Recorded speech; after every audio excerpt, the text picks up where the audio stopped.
So, okay, magandang gabi. Pasensya na kayo. Yung mga video ko palagi may iksi. Hindi na ako makagawa ng mahaba. Kasi medyo busy talaga tayo. Namin natin ano. Tapos, kagaya nga, may duty na naman ako. Doon sa ating kitchen order. May duty ako hanggang alas 12. Kaya, ito. Pahabain natin ng konti. Ito, gawa na itong, pakikilisin na lang natin. Ito, ano tawag dyan, yung ginagawa ko dati, na ba yung tawag doon, yung bakal susubukan natin to para tumigas. At the same time, ayun, para maging black siya. Tapos lakin na natin yan. So, ito medyo na, may adjuster siya, para doon sa trigger kung palalambutin, pero medyo matigas pa rin. Ayan. Ayan, makikita nyo. Ayan. Okay naman siya. At saka malakas. Malakas kasi nakatama itong tama itong pwesto ng pagtulak niya. Medyo matigas pa lang kalabitin kasi bago pa lang. Ayan. Mapapalambot pa naman yan by using this adjuster. Ayan. So ito ay ibang klase kasi ito na iba kaysa doon sa design nung mga ginagawa ko, kaya po medyo natagalan to kasi yung paggawa ng iba, paggawa nung kanyang hammer, paggawa nitong trigger, yung trigger halos parehas din, same principle. Ito lang hammer, tapos itong mas maiksi kasi ito kaysa doon sa mga ginagawa natin. So tapos na siya, ilalagay ko na lang dito, ilagayan ng tube. Yan, para yung tube siya. Pero malakas to. Pinalitan ko nga yung spring 1.5 mm dati yung inilagay ko, ang tigas. Grabe, sobra naman ang lakas.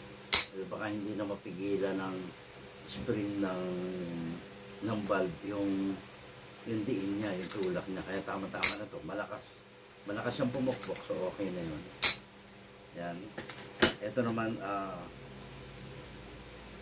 gagawan ko na rin to ng trigger mechanism para to sa Mindanao naman to. Yan, sa Mindanao naman ipadadala.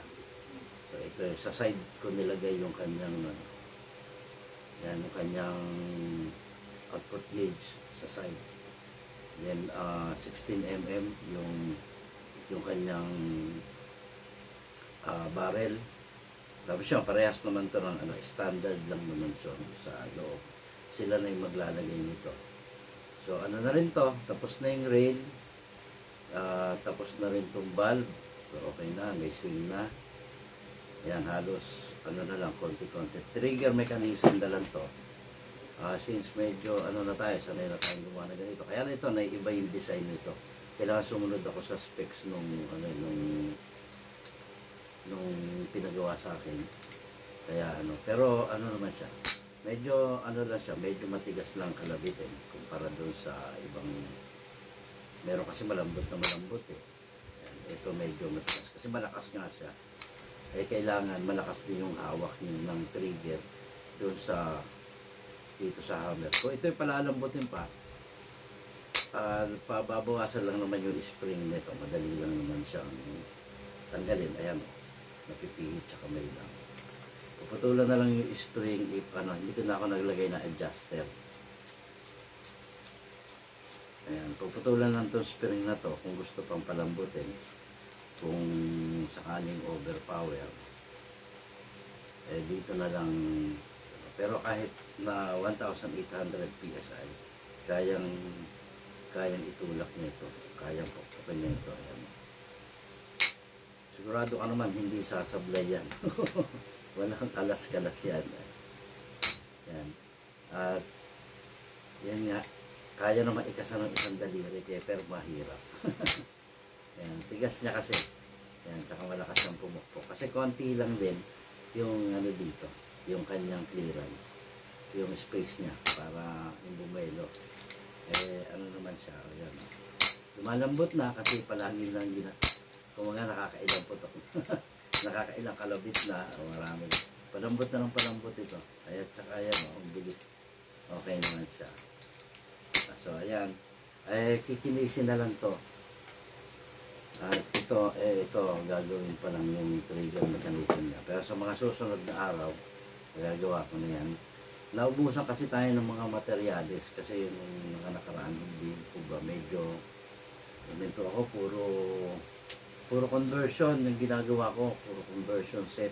Kaya medyo na kulang tayo sa pyesa para naman dito kasi ginagamit ko para sa mga offset.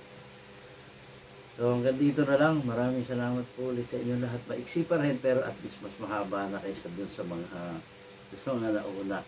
So ngayon sana po patuloy natin subaybayan yung mga videos natin. Tulungan nyo kung lumaki pa yung channel at malapit na po tayo mag-start yung talagang tunay na pangangatawanan ko na to at yung pagiging busy natin para sa mga babawasan natin ng konti para po maasikaso natin naman yung trabaho naman yung para sa atin naman. Lumalaki yung obligasyon,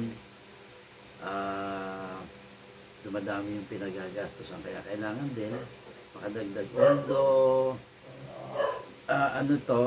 hindi naman dito natin kukuhanin yung magdadagdag po tayo, may papasok ako ng mga online job this year, kaya magpo-focus muna tayo sa trabaho naman. At ito is gagawin ito, technique natin, i-divide natin ng maayos yung oras, magbabawas tayo ng masyadong yung bang sobrang participation dun sa labas na hindi related dun sa trabaho natin. Kaya so ayun, siyempre kailangan naman habang tayo, kaya pa natin trabaho tayo at tayo papangatawanan ko na to sa mga susunod na buwan. Mag-i-start na ako yung tunay na talaga na dito na ako talaga nakafocus. Na rin tayo, yung mga naghahanap sa atin, wala na kayong hahanapin na wala. Lahat meron tayo, mag-i-stock na tayo at saka para mas mabilis yung ating magiging trabaho. So yun yung isang dahilan kaya rin ako nag-video. Tapos dito mga ganito, pinag-ihiwa-hiwalay ko na nga po, kumano na ako ulit ng katulong sa paggagawa para naman makatulong tayo sa tao. Karoon ng hindi naman po kasi talagang magtatrabaho ka lang dito as in pinapahirapan yung sarili mo. Ito po ay part ng hobby natin para tayo ay maging doon sa hobby natin kasi itong airgun sa hobby talaga ito, napakagandang hobby. Medyo magastos lang kaya kailangan natin na yung mga ayun nga, lumalaki responsibilidad natin, lumadami yung ating mga gastusin. Kahit papano concentrate tayo sa trabaho. Ngayon, ito yung po yung naging pangako ko itong pumasok na taon at 2024. At kaya muna tayo, yung oras natin talaga i-manage natin ng maayos para hindi yung mayroong mga ang dami, kagaya nito, mga delay na to kasi nga doon sa aking paglabas-labas yung natin, nakakatulong tayo sa community, pero itong ating mga ang nagsasuffer is yung ating mga kaibigan na nagpapagawa sa atin. So, nandito na lang po. Maraming salamat po ulit at kita-kita po tayo sa susunod na video.